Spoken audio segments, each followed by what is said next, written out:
Como les decía, es un ejemplo de un problemita de movimiento vertical. Eh, Vamos a compartirlo. Dice que se lanza verticalmente hacia arriba una cañita voladora.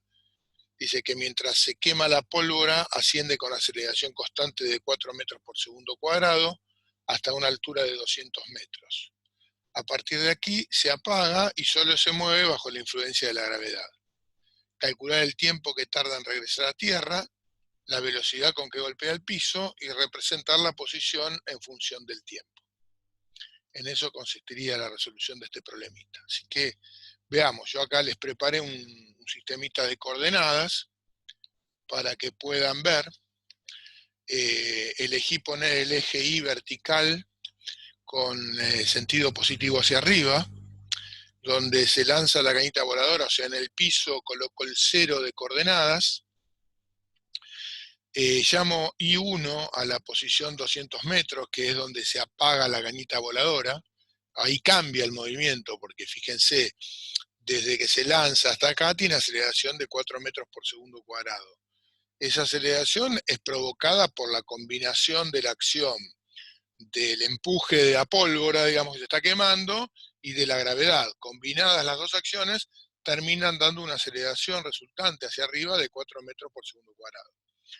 En la posición I1, 200 metros, se acaba la pólvora, con lo cual el empuje de la combustión de la cañita se termina, y a partir de ahí la cañita volará solo bajo la acción de la gravedad. Con lo cual la gravedad va a hacer su trabajo, va a hacer disminuir la velocidad hasta 0 en la posición que yo llamo I máxima. Ahí se detiene, la velocidad que llamo velocidad 2 es 0, y a partir de ahí va a descender por exclusiva acción de la gravedad hasta golpear el piso. O sea que se trata de un problema que tiene combinados dos movimientos uniformemente variados. Vamos ahora a plantear las ecuaciones para resolver la primera parte, el primer movimiento, que es cuando asciende desde 0 hasta igual 200 metros. Ahí fíjense las ecuaciones horarias. I1 es igual a I inicial más velocidad inicial por tiempo, más un medio de A por T1 cuadrado. Fíjense que el subíndice 1 hace referencia a la posición esa donde se apaga la cañita. A ese tiempo también ahí lo indiqué como T1. Y esta es la ecuación de la velocidad, lo que es la primera ecuación horaria. Bueno, se puede simplificar fácilmente esta ecuación porque como parte del piso la posición inicial es 0 y como parte de reposo la velocidad inicial es 0. Con lo cual la ecuación se simplifica y queda de esta manera. Donde fácilmente acá podemos despejar ese tiempo T1, que es el tiempo que tardó en ir desde el piso hasta que se terminó la pólvora. De ahí despejo T1, queda la raíz cuadrada de 2 por I1 sobre A, reemplazo y me da 10 segundos. Es el tiempo que tardó en ir desde el piso hasta que se terminó la pólvora. Pero vamos a necesitar saber con qué velocidad llegó acá, porque es la única manera que vamos a tener de después poder seguir calculando este movimiento. Así que es muy importante calcular esa velocidad, y para eso vamos a tener que usar la ecuación de la velocidad, la primera ecuación horaria, que es la que está dibujada acá.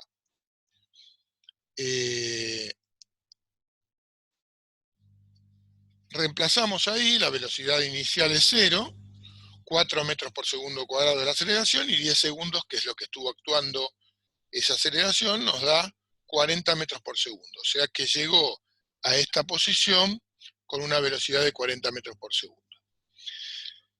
Bueno, a partir de aquí comienza otro movimiento.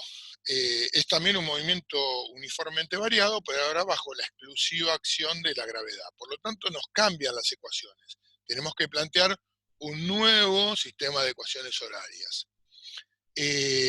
Una para la posición, que yo acá numero como 1, que es I en T, a partir de acá va a ser igual a I1. I1 es lo que ven normalmente llamamos posición inicial, pero si habíamos llamado inicial a cuando disparé la cañita, ¿cómo hago para llamar de vuelta? Le tengo que poner otro nombre, por eso le pongo I1. 1 hace referencia al instante en que comienza este segundo movimiento. más B1 por T menos 1/2 por G por T cuadrado. Mientras que la velocidad va a cumplir con la ecuación B1 menos G por T. Dadas estas ecuaciones, ahora voy a proceder a resolver esta parte. ¿Qué va a pasar cuando el cuerpo, la cañita, llegue al piso? Otra vez la coordenada de la posición y va a ser igual a 0. Con lo cual voy a tomar la primera ecuación y voy a igualarla a 0. Si yo igualo esa ecuación a 0, dado los parámetros que ya conocemos, que son la posición I1, 200 metros, la velocidad 1, 40 metros por segundo, y la aceleración de la gravedad, el tiempo va a corresponder al instante en que la posición sea 0. O sea que despejando de ahí el tiempo, vamos a saber cuánto tiempo tardó en ir desde la posición I1 hasta que llegó de vuelta al piso. O sea, el tiempo de todo este recorrido. Para eso tenemos que, como dije, despejar el tiempo, y como es una ecuación cuadrática completa, tenemos que usar la famosa formulita mágica de las ecuaciones cuadráticas. Y en esa formulita mágica vamos a reemplazar los datos que tenemos para poder calcular el tiempo. Y como es una ecuación cuadrática, va a tener dos soluciones. Bueno, al resolver esa ecuación, encontramos que esta cuenta nos da, por un lado, 11,48 segundos y por el otro menos 3,48 segundos. De estos dos resultados nos vamos a quedar con el primero, 11,48 segundos. El segundo lo descartamos. ¿Por qué lo descartamos? ¿Porque es negativo? No, en realidad eso no es la razón por la cual la descartamos. Lo descartamos porque menos 3,48 segundos indica donde nos está diciendo que el móvil hubiera estado en el piso 3,48 segundos antes de estar en I1. Pero eso no es cierto porque nunca sucedió, porque antes de estar en I1 no tenía esta aceleración ni cumplía con estas leyes del movimiento. De hecho, ya calculamos que funcionaba de otra manera en ese momento. Con lo cual, esto nunca sucedió y por esa razón lo descartamos. Nos quedamos con T 11,48 segundos. Acá también tenemos que tener cuidado, porque ese tiempo, 11,48 segundos, es el tiempo que tardó en ir desde I1 hasta que regresó al piso. Tenemos que tener en cuenta que había tomado 10 segundos en ir desde el piso hasta I1. O sea que para sacar el tiempo total de vuelo de la cañita hay que sumarle 10 segundos a los 11,48, nos da 21,48. Esa sería la primera respuesta, el tiempo que estuvo en el aire la cañita.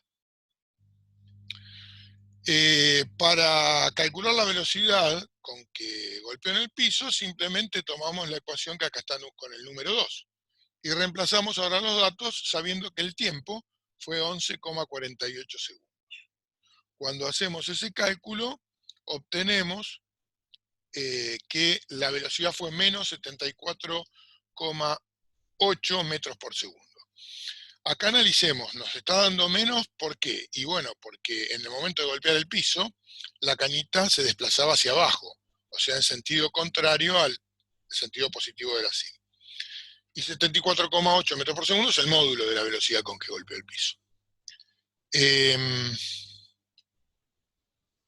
Vamos con el gráfico. Para poder calcular el gráfico, vamos a tener que hacer alguna cuentita más, para tener idea, como ya sabemos que van a ser dos parábolas, una combinación de dos parábolas, porque son dos movimientos uniformemente variados. Pero nos faltaría algún dato para poder dibujar. Vamos a calcular cuál es la altura máxima que alcanza. Para eso, nosotros sabemos que en la máxima altura la velocidad es 0. Entonces vamos a tomar la ecuación de la velocidad, la ecuación número 2, que teníamos planteada recién, y vamos a igualarla a 0. Entonces despejamos de ahí el tiempo y nos da 4 segundos. Es decir, que desde que se apagó la cañita hasta que llegó a la máxima altura, tardó 4 segundos.